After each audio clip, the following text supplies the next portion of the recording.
The year is 1971. A cold, sterile room in a California psychiatric ward hums with the low buzz of fluorescent lights. In the corner, a boy, barely 16, sits hunched on a metal chair, his wrists bound by leather restraints.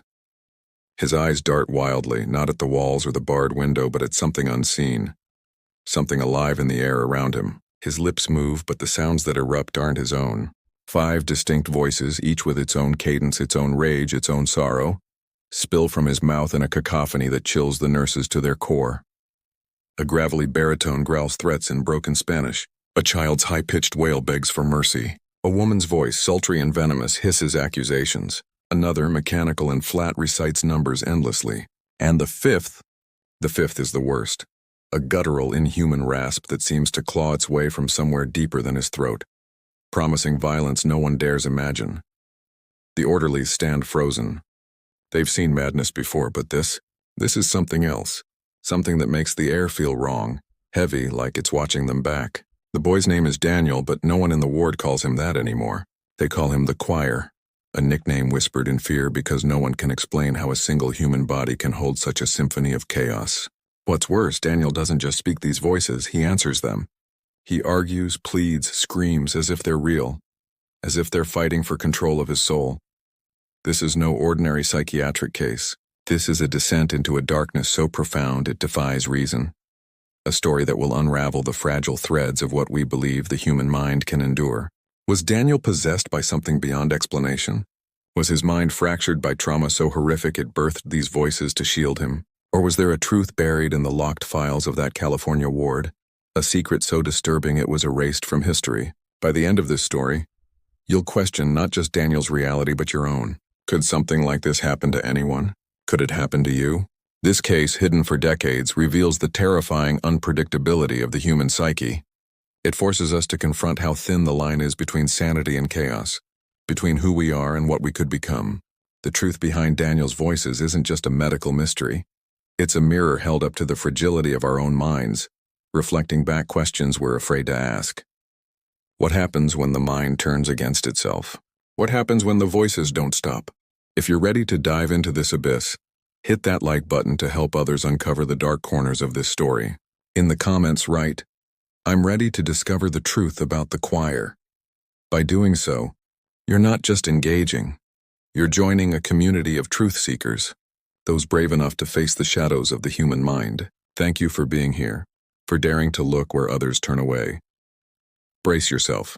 What comes next will unravel a key revelation that will forever change how you see the human mind.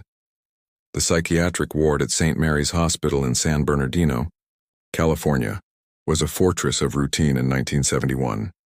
Nurses moved like clockwork, their footsteps echoing down linoleum corridors, their voices clipped and professional as they dispensed pills and checked charts. But on the night of October 3rd, that routine shattered. It began with a scream, not a human cry, but something jagged, animalistic, tearing through the ward's second floor like a blade through fabric.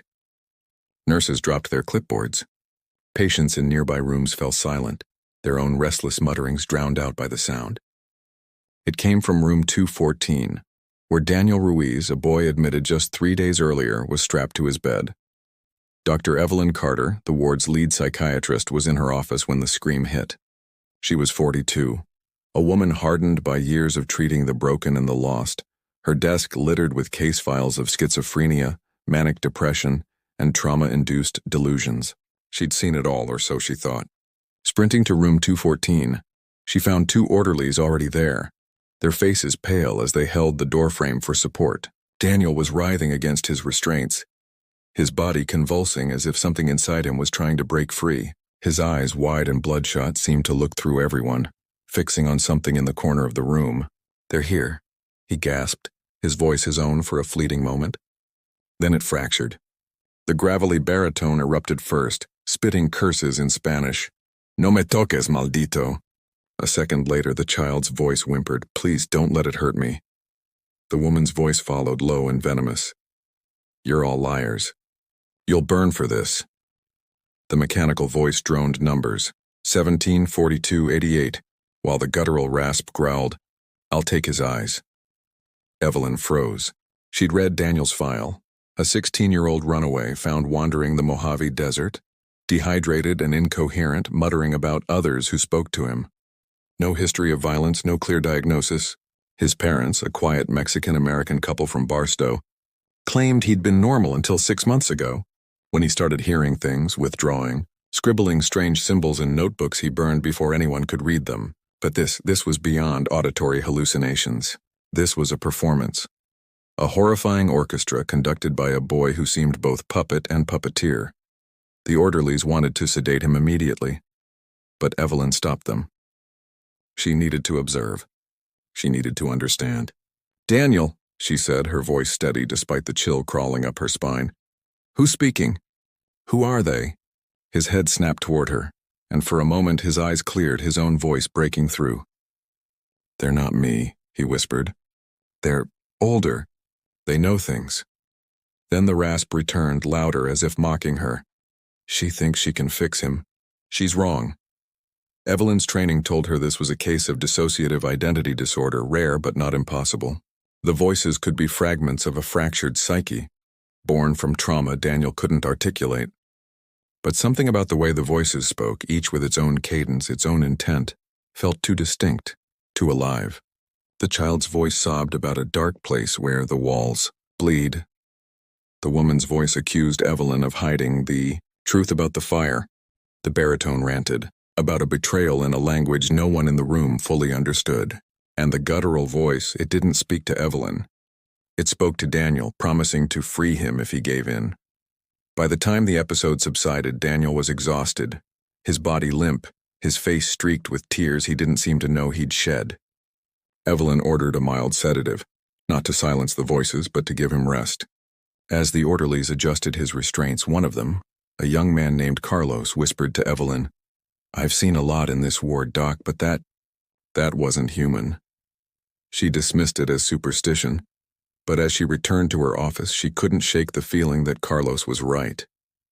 Something about Daniel's voices wasn't just psychological. It was as if they carried memories, knowledge, intentions that didn't belong to a 16-year-old boy.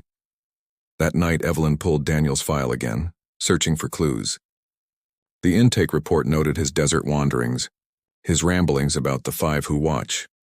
His parents mentioned an incident a year earlier, a fire in an abandoned house where Daniel and his friends had been playing. No one was hurt, but Daniel had changed after that, becoming distant, paranoid, obsessed with things he couldn't explain. The file also mentioned a detail Evelyn hadn't noticed before.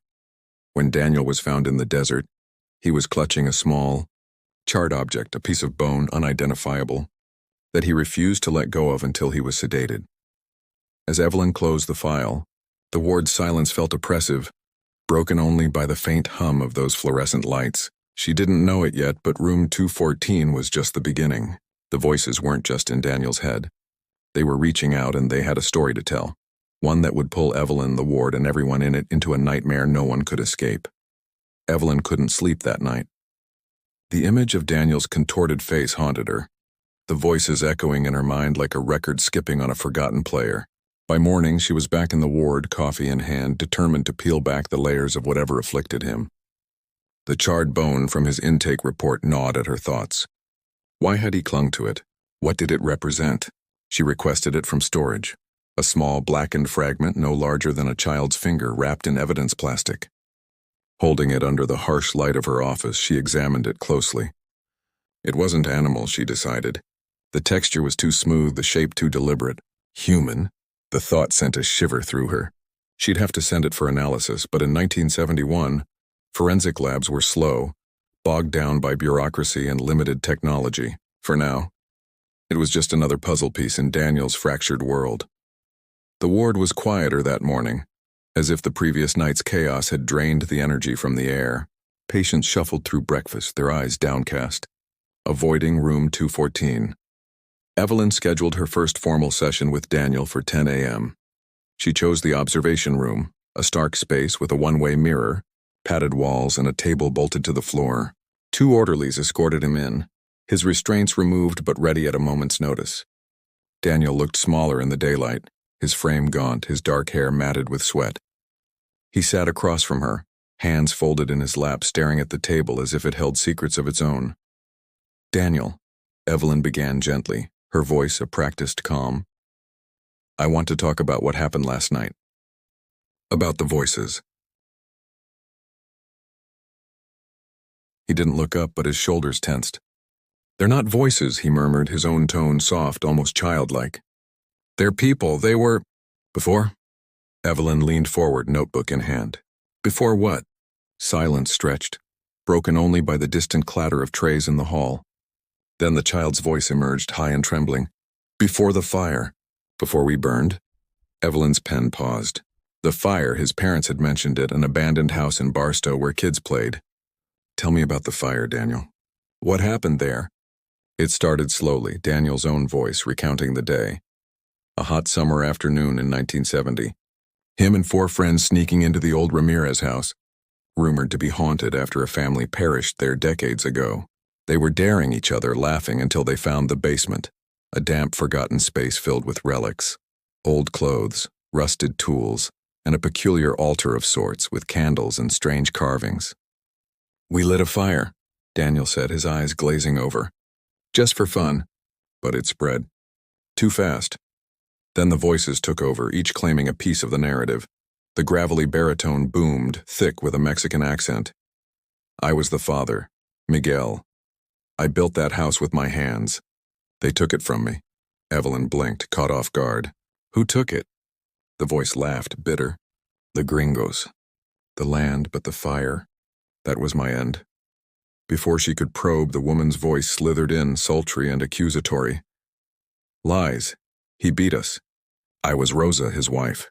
The flames were mercy for me and the children. Evelyn's heart raced. This wasn't dissociation. It was a confession, a history unfolding from Daniel's lips. The child's voice chimed in, sobbing. I was little Anna. I hid under the bed, but the smoke, it found me. The mechanical voice interrupted, flat and rhythmic. Timestamps 1923. Fire reported at 8:47 p.m. Bodies recovered, 5. 'Cause arson suspected, never proven. And the guttural rasp, deepest of all, I was the one who started it, the demon they called me. But I'm free now. In him. Evelyn scribbled furiously, her mind reeling. The Ramirez family. She vaguely recalled a local legend from her time in California, a fire in the 1920s that wiped out a family of 5.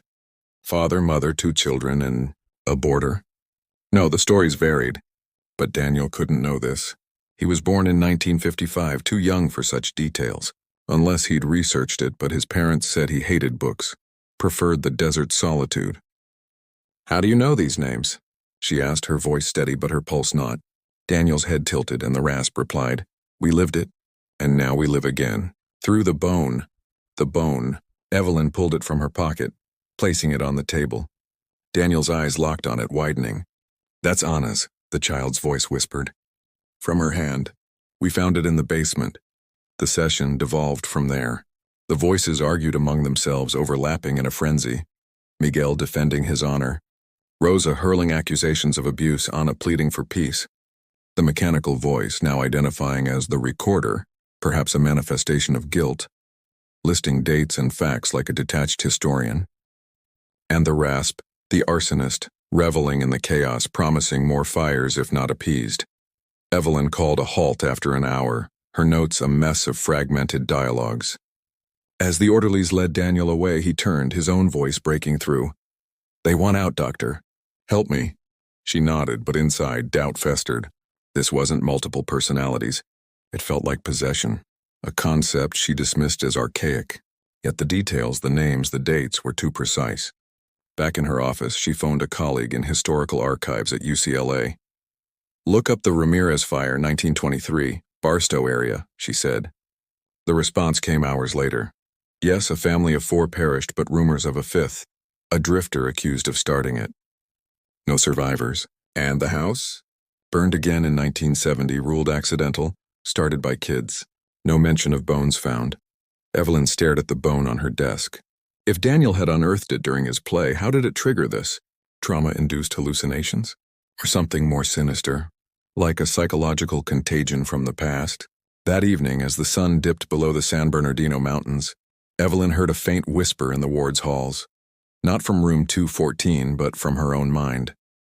She shook it off as fatigue, but deep down, she knew the voices were spreading, tendrils reaching beyond Daniel's fractured psyche. The next days blurred into a routine of sessions, each revealing more about the five. Miguel, the proud but abusive father; Rosa, the suffering mother; Ana, the innocent child; the recorder, perhaps Daniel's own mind trying to catalog the horror; and the arsonist, the malevolent force that bound them. Evelyn began to map their interactions, noting how they vied for control, how Daniel's body language shifted with each: rigid for Miguel, seductive for Rosa, curled for Ana, robotic for the recorder, feral for the arsonist. One session stood out. When Evelyn hypnosis attempted, a new layer emerged. Under trance, Daniel described the 1923 fire in vivid detail: the smell of kerosene, the screams, the heat-blistering skin. "I said it," the arsonist confessed through him. "To silence their sins, but whose sins?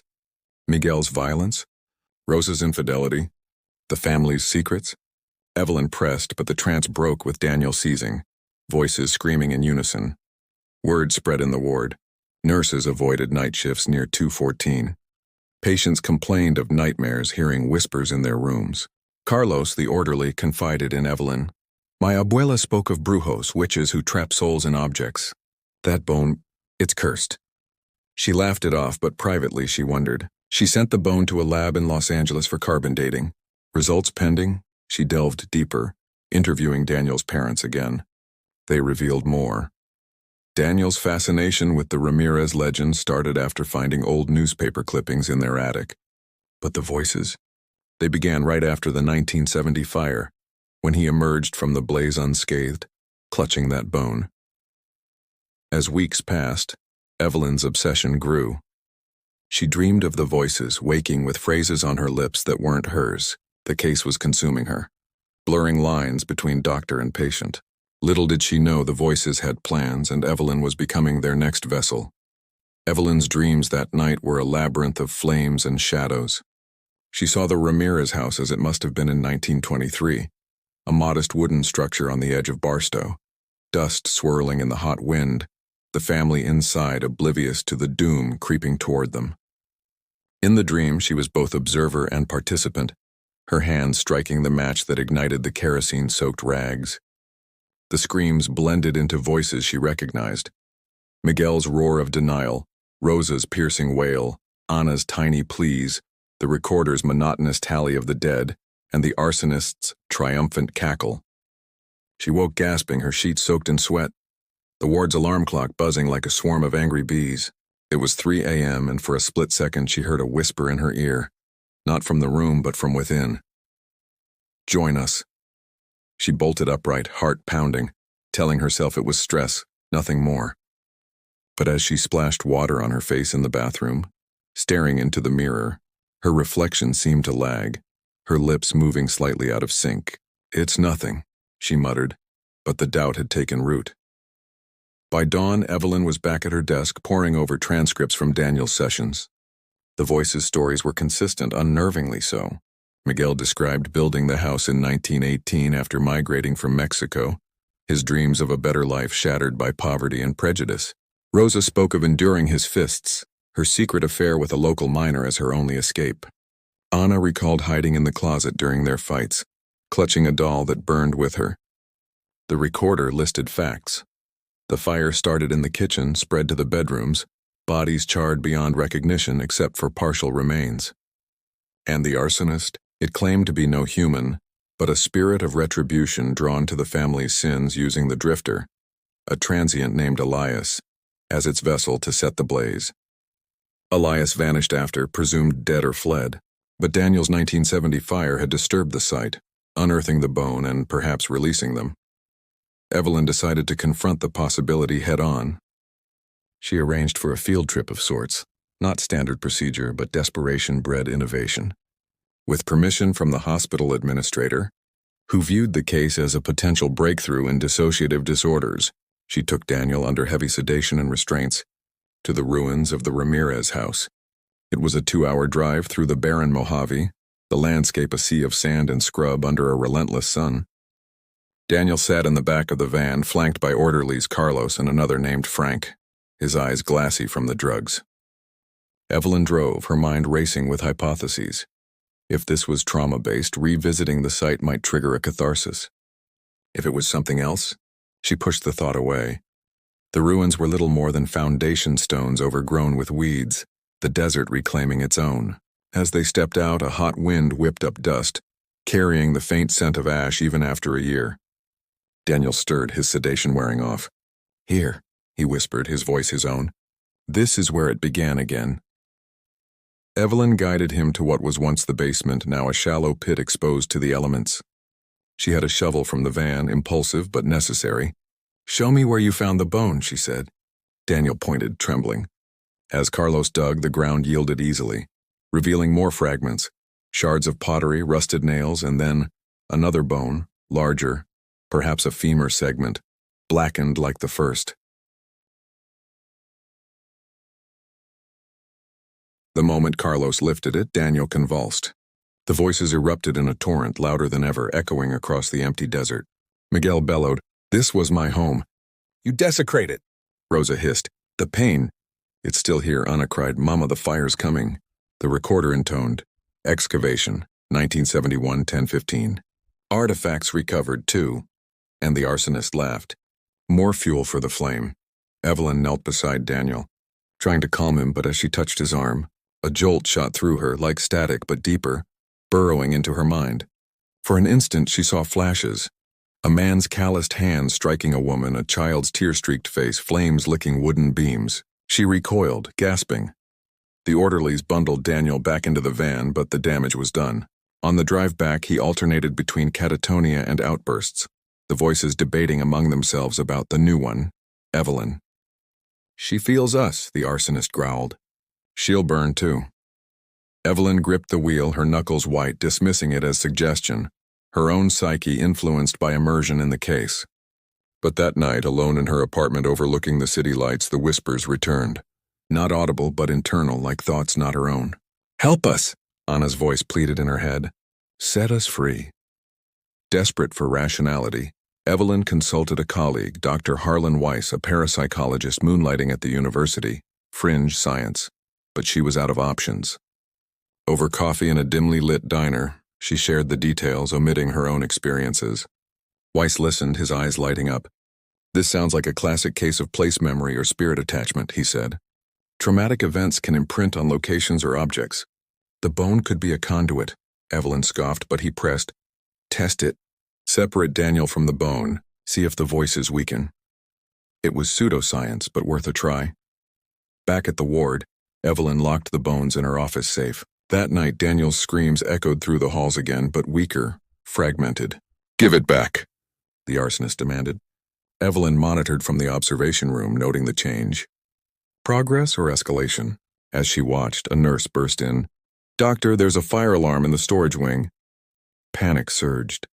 The ward evacuated, patients herded outside under the stars. The fire was small, contained to a trash bin, but the message was clear. Arson. In the chaos, Evelyn returned to her office. The safe was intact, but as she opened it, heat emanated from within, not burning but warm, like a living thing. She handled the bones carefully, wrapping them in cloth. That night, her dreams intensified. She was Rosa, feeling the blows. Anna choking on smoke. Miguel raging at fate. Waking, she found bruises on her arms, faint but real in the shape of fingerprints. The case was spiraling. Daniel's condition worsened without the bones nearby, as if the voices drew strength from them. Evelyn began experimenting secretly, bringing the bones into sessions. The voices clarified, revealing more. The arsonist wasn't Elias, but an entity invoked by Rosa in a moment of despair, a folk curse from her Mexican heritage to punish Miguel. It backfired, consuming them all. Daniel, by unearthing the bone, had become the new host. Evelyn's own symptoms grew. Headaches, auditory hallucinations, mood swings mirroring the voices. Carlos noticed, pulling her aside. "Doc, you're changing. Your eyes, they look like his sometimes." She denied it, but in the mirror she saw it. The lag, the subtle shift. The voices were migrating, using her empathy as a bridge. One evening, during a session, as Daniel channeled the arsonist, it addressed her directly. "You're empty inside, Doctor. Room for us." She ended the session abruptly, locking herself in her office. But the whisper followed. Burn it all. The lab results on the bone arrived. Human. Dated to the 1920s. Consistent with the fire. Carbon traces suggested accelerant. Kerosene. Undeniable proof, but of what? Evelyn buried herself in research, reading forbidden texts on possession and psychic phenomena, her scientific mind fracturing under the weight. The ward buzzed with rumors. Patients reporting voices in their heads, orderlies quitting. The administrator pressured her for a diagnosis. Schizophrenia, treat with electroshock. But Evelyn knew better. This was contagion, a psychic plague spreading from Daniel. As October bled into November, Evelyn faced a choice: destroy the bones, risking Daniel's sanity, or embrace the madness to understand it. Little did she realize the voices had already chosen for her, weaving their essence into her thoughts, waiting for the spark to ignite. Evelyn's apartment felt like a cage that November evening. The walls closing in as the whispers grew bolder. She paced the living room, the bones from the ruins now hidden in a drawer beside her bed, wrapped in a silk scarf she'd bought on impulse, as if fabric could contain whatever emanated from them. The bruises on her arms had darkened, purple imprints that ached when she touched them, reminders of dreams that bled into reality. She hadn't slept properly in days, her mind a battlefield where the voices skirmished for dominance. Anna's pleas were the worst, soft, insistent, tugging at Evelyn's maternal instincts she rarely acknowledged, having chosen career over family long ago. "Save us," Anna would whisper in the quiet moments, "before he burns us again."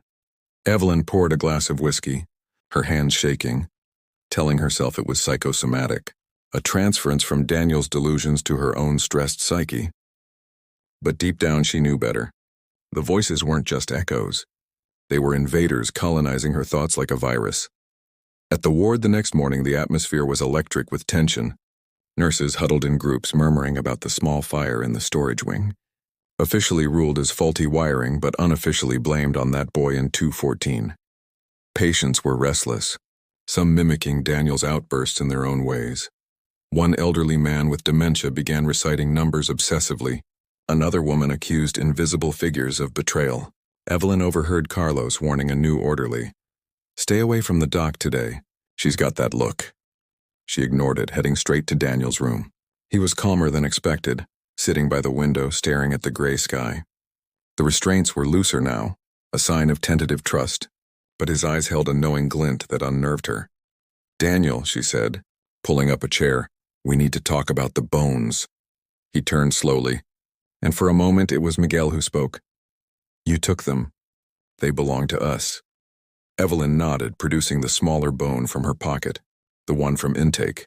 "Tell me how to end this, how to quiet you all." The voices shifted seamlessly, a relay of revelations. Rosa emerged, her tone laced with sorrow. "The curse. I called it. In my desperation, I invoked the old ways, la brujeria from my abuela, to punish Miguel for his cruelty." Miguel interrupted, angry. "Lies. She betrayed me first with that minor. The family suffered for her sins." Anna's voice cut in, tearful. "Papa hurt us, but Mama's spell made it worse. The fire wasn't just flames. It was him, the arsonist, coming alive." Evelyn probed deeper, recording every word on a tape recorder she'd brought, its red light blinking like a watchful eye. The recorder voice approved, listing details. Invocation date 1923-0714. Words spoken: Espíritu de venganza. Quema los pecados de este hogar. Result: entity manifestation. The arsonist chuckled, its rasp sending chills. "I am eternal. Fire is my form. The boy found our anchor, the bone, and awoke us. Now you carry us too." Evelyn felt a surge, her vision blurring as flashes assaulted her. Rosa at a makeshift altar, chanting under moonlight. Miguel discovering her, his rage exploding. The drifter Elias, possessed, pouring kerosene. Flames roaring, screams eternal. She gripped the table, steadying herself. "How do I stop you?" The arsonist replied, "Burn the bones. But beware, the release comes with a price." The session ended with Daniel collapsing, exhausted. Evelyn retreated to her office, playing back the tape. The voices were clear, but midway her own voice joined them, unnoticed during the moment, echoing Anna's pleas. Horror gripped her. Was she losing control? She called Harlan Weiss again, The parapsychologist meeting him at the same diner. It's spreading, she confessed, showing him the bruises. Weiss's face paled. This is classic poltergeist activity, or worse, a Dybbuk-like attachment. The bones are fetters. Destroy them in a ritual. Salt, fire, invocation reversal. Evelyn resisted. I'm a scientist, not a shaman. But Weiss insisted. Science fails here. Act soon or it'll consume the ward. Back at St. Mary's, chaos erupted that afternoon. A patient in the adjacent room to Daniel's began screaming about voices, throwing furniture. Nurses sedated him, but then another followed, and another. A chain reaction rippling through the floor. Evelyn rushed to intervene, but as she entered the common area, a wave of dizziness hit her. The voices swelled inside. Miguel demanding justice, Rosa weeping betrayal, Ana begging mercy, the recorder tallying the afflicted, the arsonist urging destruction. She stumbled, clutching her head, and in that moment a trash can in the corner ignited spontaneously. No match, no cause. Flames licked upward, smoke triggering alarms. Panic ensued, patients evacuating, orderlies shouting, sprinklers dousing everyone. In the melee, Evelyn saw Daniel being wheeled out, his face serene amid the turmoil, as if he knew. She grabbed Carlos. Get the bones from my office. He nodded, disappearing into the smoke. Outside, under the drizzling rain from the sprinkler's aftermath, Evelyn confronted the administrator, Dr. Leland, a stern man in his 60s. This is out of hand, he barked. We're transferring the boy to a state facility. Evelyn protested, no, I can fix this. But Leland was unmoved. You're suspended, Carter. Go home, get help. Home was no refuge. That night, alone with the bones, Carlos had retrieved them before the fire crew arrived. Evelyn set up a makeshift ritual in her kitchen. Salt circle, candles, the bones in a metal bowl. She recited words from Weiss's notes, a reversal incantation in Spanish. Espíritu, regresa a la tierra. Libera estas almas. As she poured alcohol over the bones and struck a match, the flames leaped high, unnatural blue. The voices screamed in her head, a cacophony of agony and rage. Visions assaulted her. The 1923 fire in full, bodies writhing. Daniel's 1970 blaze, him emerging clutching the bone. Now her own face superimposed, burning. The fire consumed the bones, cracking them to ash. Silence followed, profound and empty. Evelyn collapsed, weeping, the whispers gone for now. But as she cleaned up, a faint rasp lingered in her mind. Not over. We adapt. She dismissed it as residue, but sleep brought no peace. Dreams shifted. Now she was the host, the voices subdued but present, waiting. The next day, returning to the ward despite suspension, Evelyn found Daniel transformed. He spoke only as himself, no voices, his eyes clear. They're gone, he said softly. Thank you. But tests showed anomalies, subtle personality shifts as if fragments remained. Evelyn felt it too. Occasional urges, foreign thoughts. The contagion hadn't ended. It had evolved, dispersing into subtler forms. Word of the incidents leaked, drawing media attention. Reporters sniffing around St. Mary's, labeling it the haunted ward. Evelyn buried herself in writing a paper, framing it as mass hysteria triggered by Daniel's dissociative disorder, omitting the paranormal. But privately, she consulted Weiss regularly. Exploring occult texts, her worldview shattered. As winter approached, more signs emerged, a nurse hearing whispers, a patient drawing symbols matching Daniel's burned notebooks. The arsonist, unbound from bones, sought new anchors, human minds. Evelyn realized the ritual hadn't destroyed them. It had freed them to spread. Daniel, discharged to his parents, seemed normal, but letters from him later hinted at relapses. They whisper sometimes, Doc. Do you hear them too? Evelyn did. In quiet moments, the voices returned, softer, insidious. She began isolating, fearing infection. Carlos quit, moving away, but not before warning. It's in all of us now. The ward stabilized, but an undercurrent of unease persisted, a legacy of that fateful case. Evelyn's obsession deepened. She traveled to Barstow, digging at the ruins again, unearthing more relics, a locket with Rosa's photo, a knife, perhaps Miguel's. Each item stirred echoes, confirming the family's tragedy. Records showed Miguel's abuse reported but ignored, Rosa's affair rumored. The fire ruled accidental despite suspicions. Elias the drifter vanished, but folklore painted him as cursed. Back in San Bernardino, Evelyn experimented on herself. Meditation, hypnosis, even exorcism attempts by a priest Weiss recommended. Nothing silenced them completely. The voices had integrated, becoming part of her psyche, a hybrid madness. One stormy night, as lightning cracked the sky, Evelyn faced the mirror again. Her reflection spoke independently. "We are you now." She smashed at shards drawing blood, but the laughter echoed. The case of Daniel Ruiz wasn't closed. It was the beginning of something larger, a psychic epidemic brewing in the shadows of the mind. Evelyn stared at the shattered mirror in her apartment, blood dripping from her cut hand onto the tile floor, the laughter of the arsonist fading like smoke in her mind. She bandaged the wound hastily, her thoughts racing through the implications of what she'd done or tried to do. The ritual had seemed successful at first.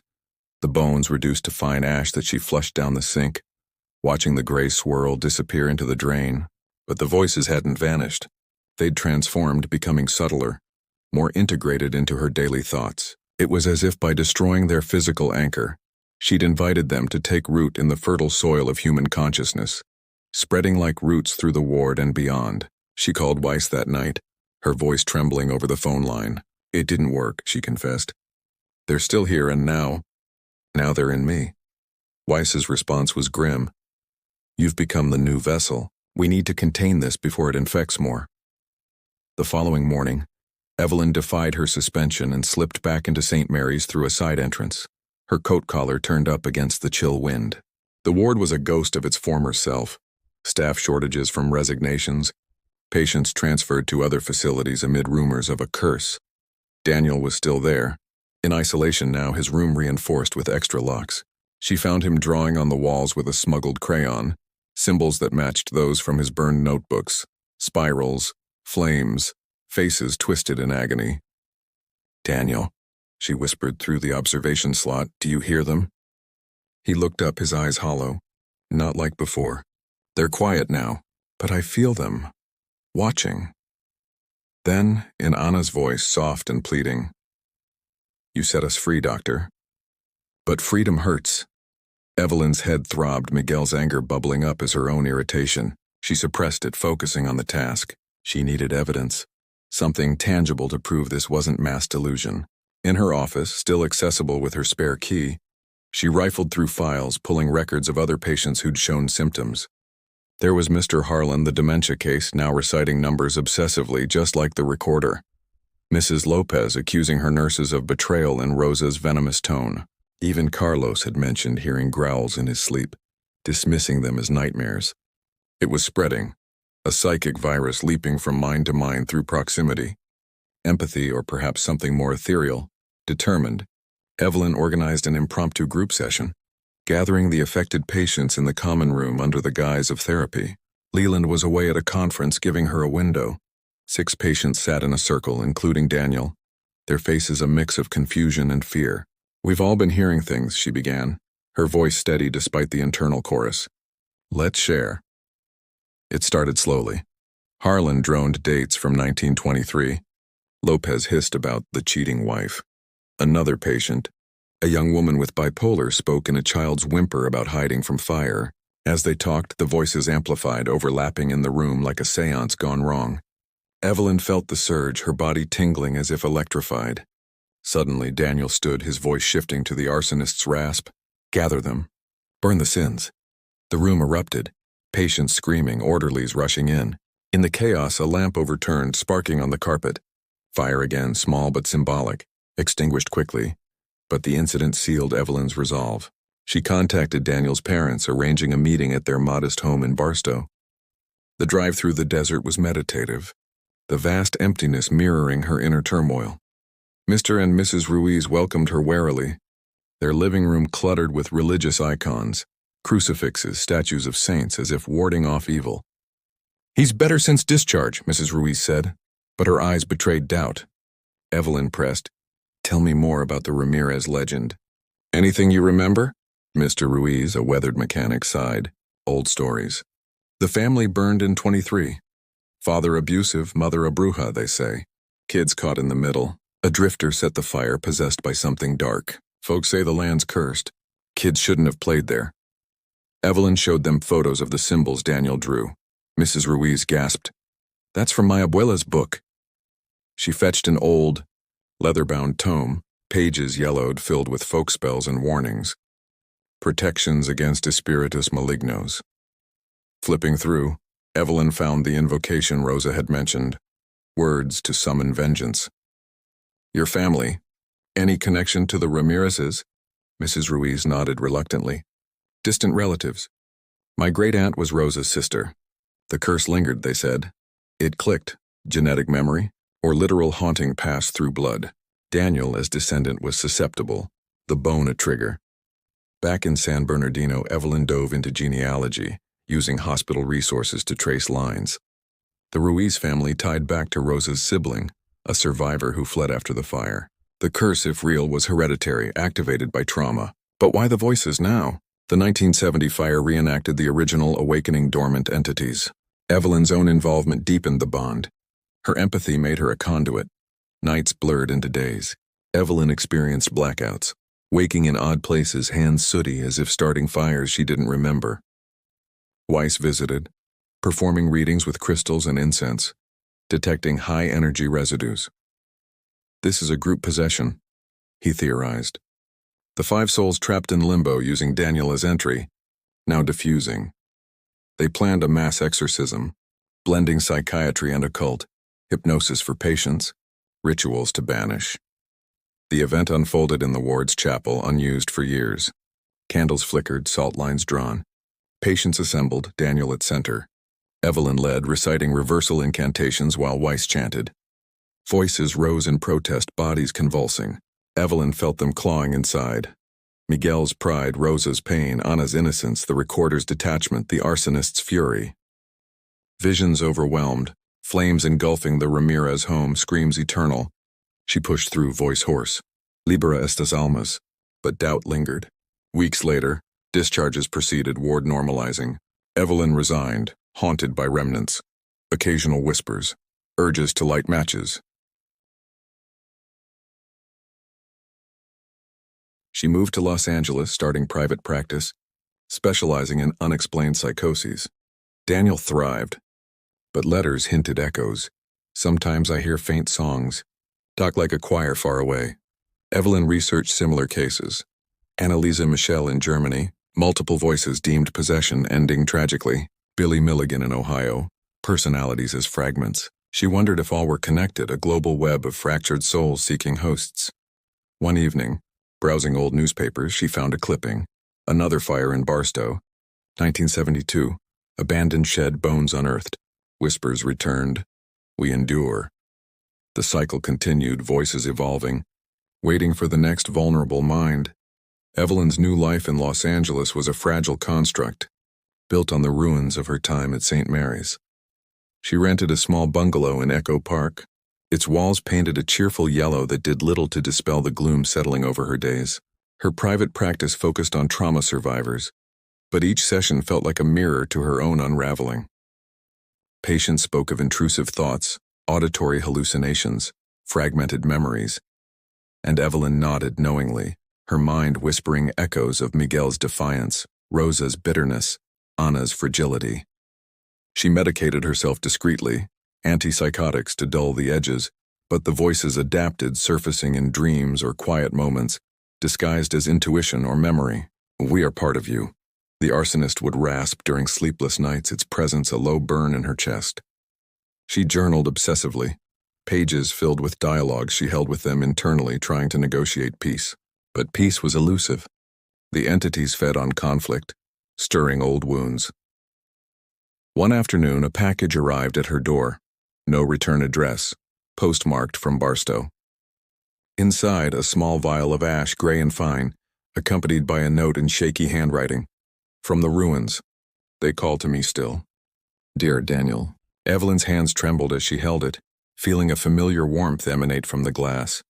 She should have disposed of it, but curiosity, or compulsion, won. That night, she scattered a pinch on her coffee table, lighting a candle nearby. The flame flickered unnaturally, casting shadows that danced like figures in agony. Visions returned, the Ramirez family in their final moments, Miguel shielding Ana, Rosa cursing the heavens, Elias, the drifter, laughing maniacally as flames consumed everything. But now, a new layer. Evelyn saw herself in the scene, an anachronistic observer, her modern clothes singed at the edges. The next day, she drove back to Barstow, the vial in her glove compartment like a talisman. The desert highway stretched endlessly, mirages shimmering on the asphalt, mirroring the distortions in her mind. She met Daniel at a roadside diner, his parents absent, insisting he come alone. He looked older than his 17 years, his face gaunt, eyes shadowed. "I thought it was over," he said, stirring his coffee endlessly. "But after you left, the whispers started again. Faint at first, like wind through cracks, then stronger." Evelyn nodded, sharing her experiences. The blackouts, the urges, the subtle possessions. "The ritual freed them from the bone," she explained, "but not from us. We're the anchors now." Daniel leaned forward, his voice dropping. "Ana visits me most. She shows me things, memories not mine. The curse wasn't just Rosa's. It was older, from Mexico, a family hex for betrayal generations back. Together they returned to the ruins, armed with shovels and resolve. The site was unchanged. Weeds taller, but an energy hummed in the air like static before a storm. They dug where Daniel remembered, unearthing more artifacts. A melted rosary, perhaps Rosa's. A charred pocket watch stopped at 8:47 p.m. The recorder's timestamp, fragments of clothing stiff with age. Each item stirred the voices, amplifying them. Miguel spoke through Daniel. "This watch was mine." Time stopped when the fire started. Rosa through Evelyn. "I prayed with that rosary, begging for escape." The digging became frantic, a race against the setting sun as if daylight held the darkness at bay.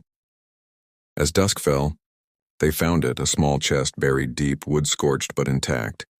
Inside, letters yellowed with time, written in Spanish. Evelyn translated haltingly, correspondences between Rosa and her lover, plans to flee, accusations from Miguel's family about witchcraft, a confession from Elias admitting he was hired to scare them, but something took over him. The spirit, he wrote, whispered promises of power. At the bottom, a dried herb bundle and a spell book, pages detailing the invocation. "This is the source," Evelyn whispered. But as she touched it, the arsonist surged, "Burn it!" End the cycle. Daniel's eyes rolled back, his body convulsing. Evelyn felt the pull too, her hand inching toward the lighter in her pocket. They resisted, bundling the chest and driving to Weiss's home in Pasadena, a cluttered Victorian filled with occult paraphernalia. Weiss examined the finds, his excitement palpable. "This is remarkable. The chest is a binding artifact meant to contain the curse. Rosa must have hidden it before the fire." He proposed a stronger ritual, a circle of protection, invocations from the spellbook reversed. The artifacts destroyed under specific lunar conditions, the next full moon days away. In the interim, Evelyn and Daniel stayed with him, monitoring each other for signs of escalation. Nights were torment. The voices coordinated attacks, synchronized dreams where they relived the fire, roles swapping, Evelyn as Rosa, Daniel as Miguel, then vice versa. Blackouts increased. Evelyn woke once with matches in hand, the bungalow's curtains singed. Daniel scratched symbols into his arms during sleep, bloodied but shallow. Weiss administered herbs and meditations, temporary barriers, but the entities grew cunning, mimicking loved ones' voices to deceive. Evelyn heard her deceased mother's scoldings, twisted into Rosa's accusations. Daniel his father's praises laced with Miguel's rage. The full moon arrived, sky clear, stars indifferent witnesses. In Weiss's backyard they formed the circle, salt candles, the chest its center. Weiss chanted, Evelyn and Daniel echoing. The air thickened, wind whipping unnaturally. Voices howled externally now, audible to all. Pleas, threats, recitations. The arsonist manifested visually, a shadowy figure in the flames they lit over the chest, features shifting between Elias and something demonic. You cannot banish what is eternal, it roared. But they persisted, pouring holy water, reciting reversals. The chest ignited, contents curling to ash.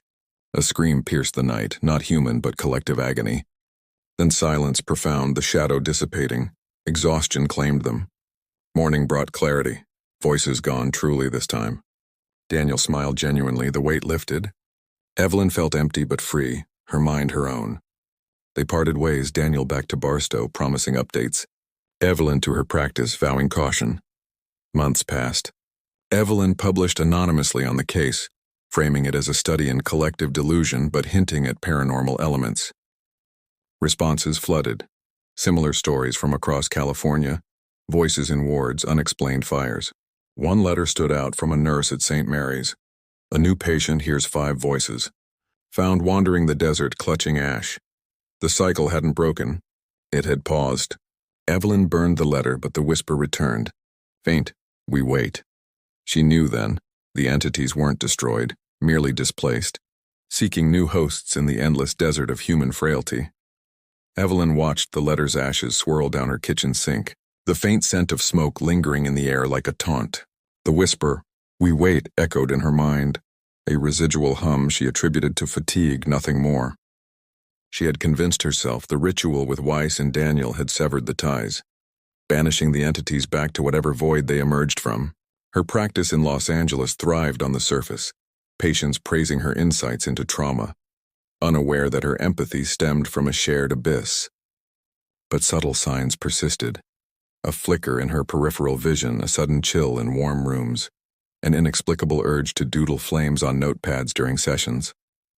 She dismissed them as post-traumatic echoes, remnants of immersion in Daniel's case. Life moved forward, or so she told herself. A year passed, the events of 1971 fading into a guarded memory, locked away like the spellbook remnants Weiss had preserved for study. Evelyn dated sporadically, a colleague from a nearby clinic, but intimacy felt hollow, as if part of her remained occupied. Daniel's updates came via postcards. Brief, optimistic, school going well, no voices, thanks again. Weiss published a paper on environmental psychogenic disorders, veiled references to the case crediting Evelyn anonymously. She read it with a mix of pride and unease, the academic language sanitizing the horror they'd endured. Then, in the spring of 1973, a new patient walked into her office. His name was Tomas Vargas, a 22-year-old migrant worker from Mexico, referred by a social service agency. Tall and wiry, with calloused hands and eyes that darted like trapped animals, he sat rigidly in the chair, twisting a worn hat in his lap. I hear them, he said in accented English, his voice barely above a whisper. Voices. 5 of them. Evelyn's blood ran cold, her professional mask cracking for an instant. She leaned forward, notepad ready. Tell me about them. Tomas described. A gravelly man cursing in Spanish. A woman hissing betrayals. A child whimpering about fire. A flat voice reciting numbers and a guttural rasp promising destruction. Identical to Daniel's, her mind raced. Coincidence? Copycat from leaked stories? But Tomas had no connection to St. Mary's, no knowledge of Daniel. He spoke of finding a vial of ash in the desert near Barstow, scattered by wind from some unknown source. I picked it up, he said, and they came. Evelyn felt the pull, the familiar tingle in her temples. During the session, as Tomas channeled the voices, they addressed her directly. You thought us gone, doctor. But ash scatters, seeds plant. Rosa's tone through him, accusatory. Evelyn ended the session early, prescribing sedatives, scheduling follow-ups. Alone, she called Weiss, her voice urgent. It's back, or never left. Weiss arrived the next day, his occult kit in tow. They met Tomas in Evelyn's office after hours, the city lights twinkling outside like distant fires. Tomas was agitated, pacing. They fight inside me, he groaned. Weiss set up a pendulum, crystals, tools Evelyn once scoffed at but now clung to. As they questioned, revelations poured. Tomas's family hailed from the same region as Rosa's ancestors, a lineage tangled in brujeria folklore. The curse, it seemed, was nomadic, latching onto bloodlines or proximities, using artifacts like ash or bones as vectors. The ritual displaced them, Weiss theorized, but didn't destroy. They're resilient, evolving. That night, Evelyn dreamed vividly. She was in the desert, wind whipping sand into her face, voices carried on the gusts. She saw Daniel scattering ash unknowingly, Tomas inhaling it, others, faceless figures touched by the remnants. Waking, she found her windowsill dusted with fine gray powder, impossible in her sealed apartment. Panic set in. She confronted Tomas in the next session. "Where's the vial?" He produced it half empty. Evelyn donned gloves, examining it under a lamp. The ash shimmered oddly, as if alive. Experiments followed, secretive and desperate. Weiss suggested containment, sealing the ash in a lead box lined with protective symbols. But as they attempted, the voices amplified through Tomas, causing objects to levitate slightly, candles to ignite spontaneously. Evelyn felt them probing her mind again, stirring dormant fragments. "Join the choir," the arsonist urged internally. She resisted, but blackouts returned. One morning, she awoke in her car, parked near Barstow, hands soiled with desert earth. Word spread subtly. Other cases emerged in California clinics. A housewife in San Diego hearing voices after a yard sale find of old jewelry from Barstow. A child in Fresno reciting 1923 dates post a family trip. Evelyn mapped them, pins on a board in her home connecting dots to the ruins. The entities were proliferating, a diaspora of souls-seeking hosts, the original fire's trauma rippling outward. Daniel called unexpectedly. "Doc, it's happening again. Faint but there, and I dream of others like me. A network forming, perhaps." Evelyn, Weiss, Daniel, and now Tomas convened in Los Angeles, a council of the afflicted. They shared stories, voices overlapping in eerie harmony during lapses. Weiss proposed a grand ritual, returning to the ruins all together, to perform a binding invoking the original spellbook's countermeasures. The journey to Barstow was tense, the group silent in Weiss's van, the vial and artifacts secured. At the site, under a waxing moon, they formed a circle. Chants rose, salt poured, fires lit symbolically. But midway, betrayal struck. The arsonist, dominant in Tomas, broke free, possessing him fully. Tomas lunged, scattering ash into the wind. Voices howled externally, wind howling back. Visions assaulted all, reliving the 1923 inferno, bodies merging identities. Chaos ensued. Daniel collapsed, whispering on his pleas. Weiss chanted desperately. Evelyn felt the full merger, Miguel's strength, Rosa's cunning flooding her. She grabbed Tomas, forcing him to the ground, reciting the reversal with ferocity. The wind died, ash settling. Tomas gasped, expelled. Silence returned, deeper this time. They left the desert changed, voices quelled again. But Evelyn knew fragility. The entities adapted, waiting for cracks. She shifted her practice to group therapy for voice hearers, building a community, sharing coping strategies laced with occult wisdom. Years later, in 1980, a news clipping caught her eye. A psychiatric ward fire in Northern California, patients claiming multiple voices. She burned it, but the whisper persisted. We spread. The boy in the ward had sparked an unending chain, the human mind a tinderbox for ancient flames. Eternal echoes. Evelyn sat in her dimly lit office in Los Angeles, the clock ticking past midnight, surrounded by stacks of files on similar cases she'd collected over the years. The 1970s had given way to the early 1980s, but the shadows from that fateful year in 1971 clung to her like cobwebs she couldn't brush away.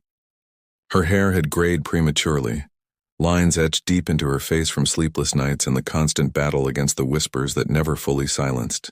The practice had grown, attracting those labeled hopeless by conventional psychiatry, patients with inexplicable symptoms that mirrored Daniel's, Tomas's, and now a growing list of others. She sipped black coffee, bitter and cold, reviewing a new file. A woman named Maria Gonzalez, 35, from San Bernardino, admitted after claiming 5 voices drove her to set small fires in her home. "It's them again," Evelyn murmured to herself, feeling the familiar stirrings in her mind. Miguel's gruff acknowledgement, Rosa's sorrowful sigh. Maria's session the next day was a revelation and a nightmare. She entered Evelyn's office hesitantly, her clothes singed at the edges, eyes wild with fear. "They speak to me," she said, clutching a small pouch of ash she'd found while hiking near Barstow. Evelyn's pulse quickened. The pattern was unmistakable. As Maria described the voices, they synchronized with Evelyn's internal echoes, creating a stereo effect that made the room spin. "The father yells about betrayal," Maria continued. "The mother accuses, the child cries, the counter lists sins, and the burner laughs." Evelyn nodded, guiding her through hypnosis, a technique she'd refined, blending clinical methods with Weiss's occult insights. Under trance, Maria revealed a connection. Her grandmother had been a neighbor to the Ramirezes, witnessing the 1923 fire, carrying guilt for not intervening in the abuse. The curse, it seemed, cast tendrils through witnesses, survivors, anyone touched by the tragedy's ripples. The hypnosis deepened, and the voices spoke through Maria, addressing Evelyn. You carry us, but she renews us. The arsonist dominated, its rasp filling the room with heat as if the air itself combusted. Evelyn felt flames lick her skin in illusion. Visions of past fires merging with potential futures. Wards burning, cities aflame. She snapped Maria out of it, but the session left both shaken. That night, Evelyn contacted Daniel, now a young adult working in construction, his life seemingly normal but for occasional episodes. Another one, she told him over the phone. Connected to the original family. Daniel's voice was steady but laced with resignation. It's like a web, Doc, spreading through blood, through stories, through the desert itself. Weiss joined them for a strategy meeting at Evelyn's bungalow, his hair whiter, his kit more extensive with artifacts from global hauntings. Tomas was there too, having relocated to LA for support, his experiences making him a reluctant expert. The group pored over maps, genealogies, and occult texts, tracing the curse's origins further back, to colonial Mexico, a betrayed shaman invoking spirits of vengeance against oppressors, the entity evolving over centuries, latching onto familial traumas. The arsonist isn't just one spirit, Weiss explained. It's a composite absorbing souls it consumes, growing stronger. Evelyn shared Maria's pouch of ash, analyzed under a microscope. It contained bone fragments, pollen from 1920s flora, and inexplicable metallic residues. As if forged in unnatural heat, experiments resumed, cautious and contained. They tested Maria in a soundproof room, recording sessions where the voices manifested physically, temperature spikes, electromagnetic interference scrambling equipment. One night during a peak episode, objects ignited. A notebook burst into flame, singeing Evelyn's fingers. The voices chanted in unison, revealing more. The 1923 fire wasn't the first reincarnation. Similar blazes dotted history. A village in 1800s Mexico, a hacienda in the 1600s, each wiping out a family cursed by betrayal. Daniel interjected, recalling dreams of these events, as if the entities shared their archive. The group decided on intervention, a multi-layered ritual combining therapy, exorcism, and destruction of vectors. They gathered at the Barstow ruins once more, Maria in tow under a starless sky heavy with impending rain. The desert wind carried whispers, amplifying as they formed the circle. Artifacts laid out, the pouch, relics from previous digs, even a lock of Rose's hair from a locket Weiss had acquired through obscure channels. Chants echoed, blending Spanish incantations with psychological affirmations. Maria convulsed at the center, voices pouring out in a torrent, accusing, pleading, tallying, threatening. Evelyn led, her voice firm despite internal turmoil. We release you. Your pains acknowledged, your cycle broken. Flames lit symbolically in a fire pit, consuming the artifacts. The arsonist resisted fiercest, manifesting as a swirling dust devil, heat-blasting faces. Visions assaulted. Evelyn saw her own life flash. Childhood losses, career sacrifices, twisted into fuel for the entity. She pushed back, drawing on the group's strength. Daniel anchored Maria.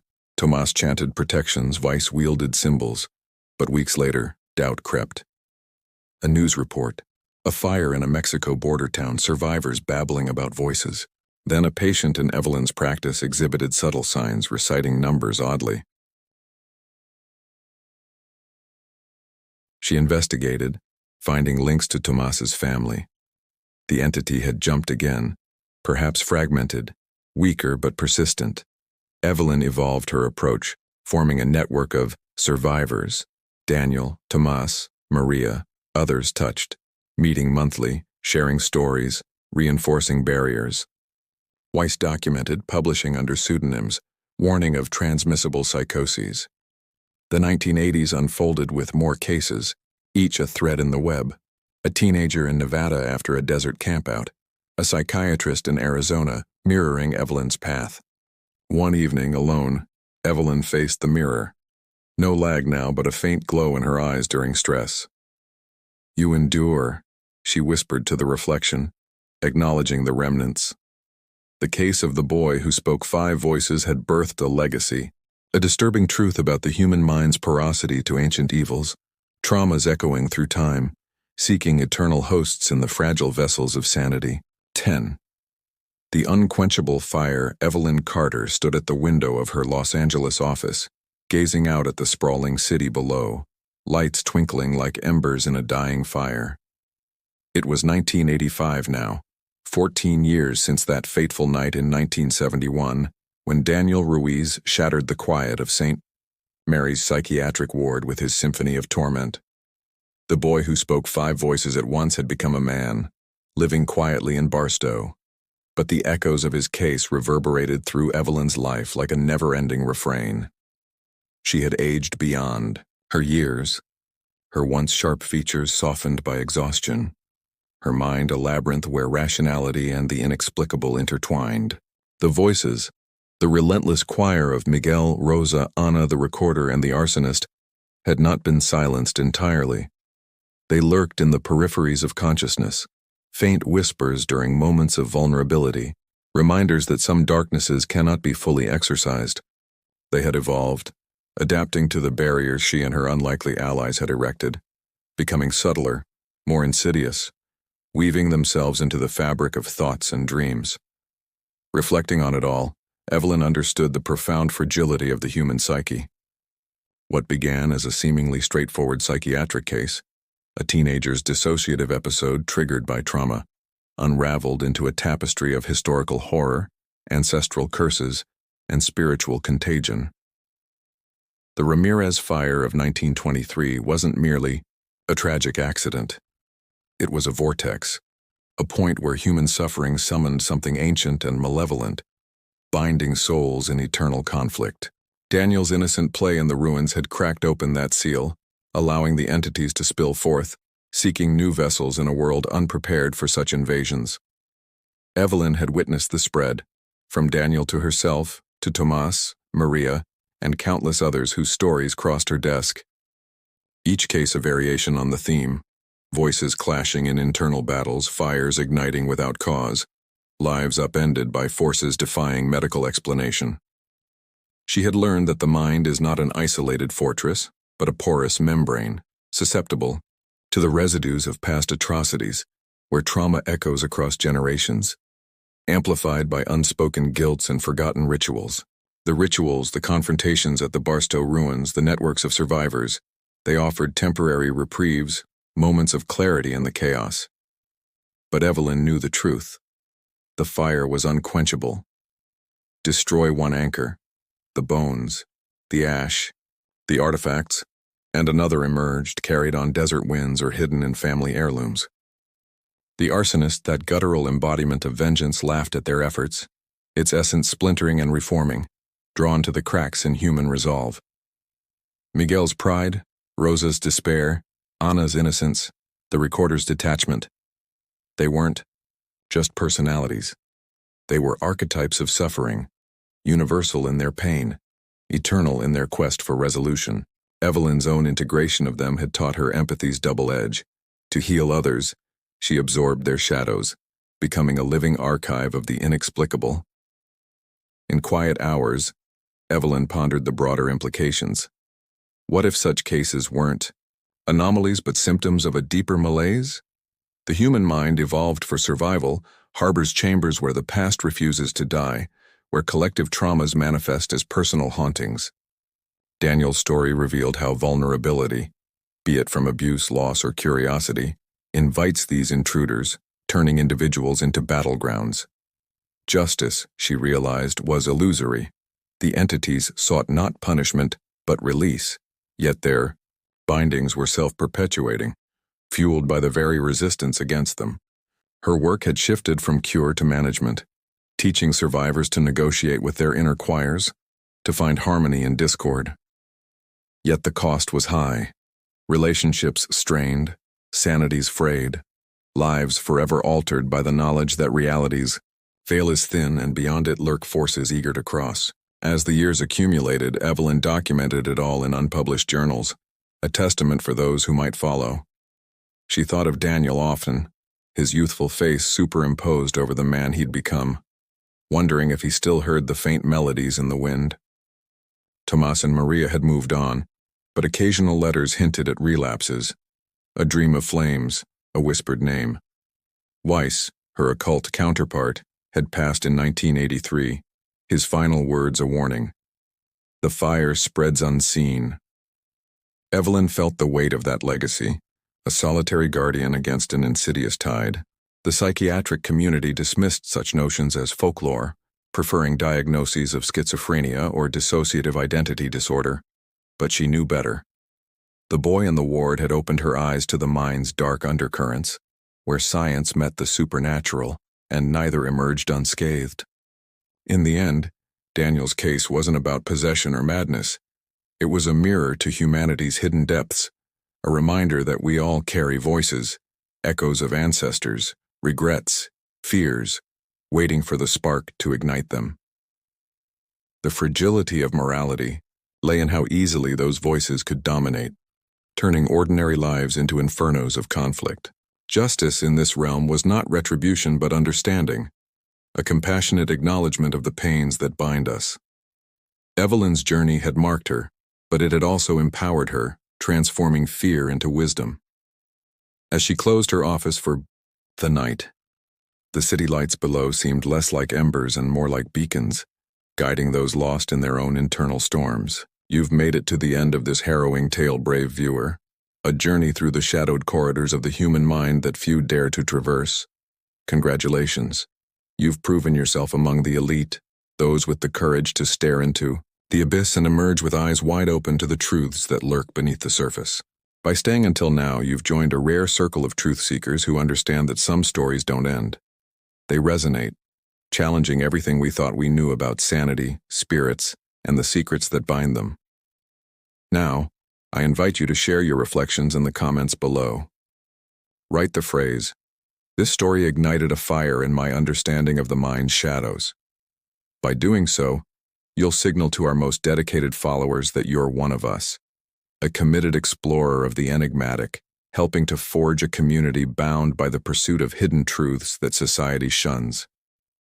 Your words will weave you into this network, where we exchange insights on the disturbing and the profound, building a fortress against the ignorance that allows such darkness to thrive. But don't stop there. Sharing this video is crucial. Imagine it as tossing a spark into dry tinder. By spreading it, you illuminate the paths for others wandering in the dark, revealing what no one else dares to whisper. Let more souls discover the chilling reality behind cases like Daniel's, awakening them to the vulnerabilities we all share. Your share could be the catalyst that saves someone from their own internal flames. And if this tale has stirred the embers of your curiosity, subscribe now. Think of it as stepping into a hidden chamber where the walls whisper secrets of the sinister and the strange, a sanctuary for those who crave to decipher the inexplicable, surrounded by like-minded souls who refuse to look away. By subscribing, you become part of this exclusive enclave, where every notification is a summons to delve deeper into the mysteries that haunt our world. Keep watching, keep questioning, and let your fascination for the disturbing and enigmatic burn bright. There's more darkness to uncover, more truths to unearth. Will you be there when the next voice speaks?